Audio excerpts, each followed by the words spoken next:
Boleh ke anda bina pendapatan pasif secara online?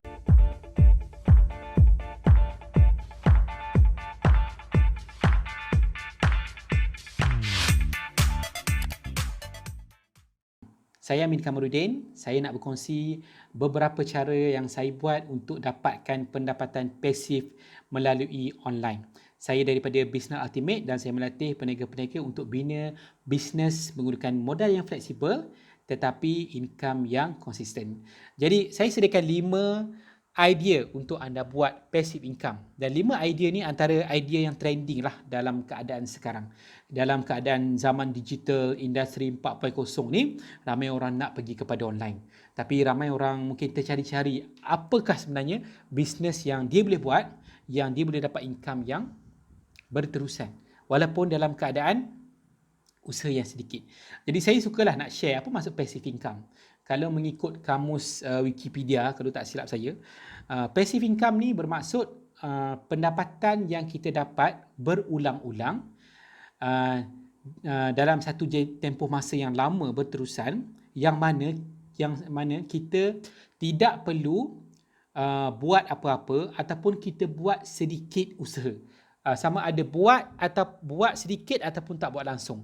Itu kita dapat income yang berterusan daripada passive income. Okay, untuk anda yang tidak jelas lah, itu maksud passive income. So, apa yang pertama? Yang pertama saya nak berkongsi ialah idea anda buat jualan produk yang tinggi repeat order. Maksudnya produk tu dia habis setiap bulan, pelanggan datang lagi dan lagi. Produk tu mestilah produk jenis keperluan lah. Produk jenis keperluan, pelanggan makan, dan benda tu penting untuk diri dia, dan lepas habis dia datang dan beli balik daripada anda.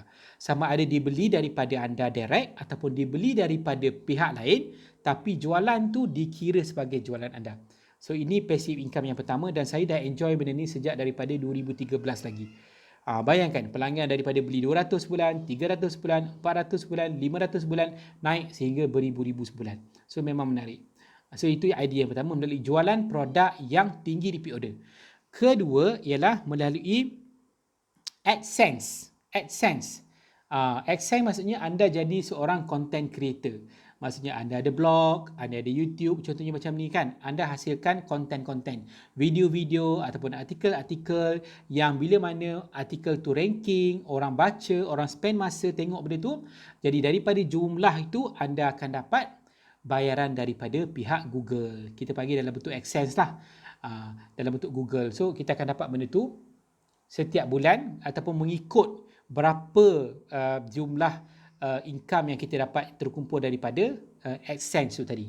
So saya suka sentuh lah dalam bab ni macam YouTube. YouTube untuk dapat income daripada tu ada orang buat paling cepat dalam masa 9 bulan. Agak lambat lah. Lambat juga, kalau boleh sabar boleh. Tapi bila start dapat, dia akan terus dapat sikit, makin banyak, makin banyak, makin banyak, makin banyak. Itu yang kedua. Yang ketiga ialah melalui affiliate marketing. Affiliate marketing, contoh macam saya gunakan platform YouTube ke, bila mana saya letak link, saya tak adalah buat affiliate marketing, tapi saya banyak mengikuti lah. Saya tahu affiliate marketing ni adalah benda yang menguntungkan.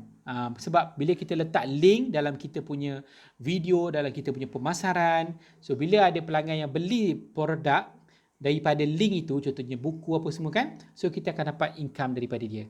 Tapi ini nak kata pasif, tak pasif jangan, sebab biasanya produk-produk affiliate ni dia tidak repeat order. Pelanggan hanya beli sekali saja. Contoh macam buku, takkan orang beli buku setiap bulan kan? Adalah sikit golongan yang beli buku setiap bulan, tapi kebanyakannya tak. So dia boleh dapat income yang daripada online, tapi tidaklah terlalu pasif. Kemudian yang keempat ialah network marketing. Network marketing ni pasifnya datang daripada mana? Datang daripada pertama, produk jualan yang berkualiti dan repeat order tinggi. Pertama. Kedua, datang daripada bila kita buat bisnes, kita buat income, kita ada kawan-kawan kita juga yang nak buat income. Dan dia pun ada kawan-kawan yang nak buat income. So daripada jualan produk, daripada sistem bisnes network marketing ni, so setiap belian, setiap jualan daripada setiap organisasi bisnes bawah kita, semua ejen-ejen bawah kita, kita akan dapat commission. So bila kita punya ejen-ejen bisnes, dia tak buat bisnes untuk kita. Betul tak? Dia buat bisnes untuk dia. Dia nak buat 2,000 sebulan, 5,000 sebulan, 10,000 sebulan. Itu dia punya target. Tapi dalam masa yang sama, oleh sebab kita kenalkan bisnes ni pada dia, kita kenalkan produk ni pada dia. So jadi kita akan dapat juga komisen daripada penggunaan ataupun jualan yang dibuat. Tapi of course, dia dapat lagi banyak lah sebab dia yang usaha. Betul tak? Kita dapat komisen daripada hasil kita share bisnes ni kepada dia. Kemudian yang kelima, salah satu benda yang popular juga ialah membership program. Kita buat blog, kita buat YouTube ke kan. So kita buat membership. Untuk masuk benda tu, untuk belajar benda tu kan, untuk dapatkan selalu feedback, selalu kelas-kelas daripada program tu, mereka kena bayar membership. Ada yang buat membership setahun, ada yang buat membership bulanan untuk terus dapatkan akses. Nak belajar tu, belajar ni kan. Tu salah satu idea bisnes yang banyak peniaga-peniaga buat. Terutamanya di US lah, kat Malaysia ni tak banyak lagi. So you boleh fikirlah benda macam ni. So daripada 5 ni, anda boleh tengok mana yang sesuai dengan anda, ataupun anda boleh hubungi saya supaya saya boleh terangkan apa yang saya boleh offer. So contohnya saya offer produk yang repeat order, saya offer network marketing business yang membolehkan anda dapat komisen daripada ramai orang. Ramai orang yang nak buat bisnes juga. Kena ingat, selain pada orang yang sakit duit lagi ramai daripada orang yang sakit bab kesihatan ni. Okey, benda tu tak boleh disangkal.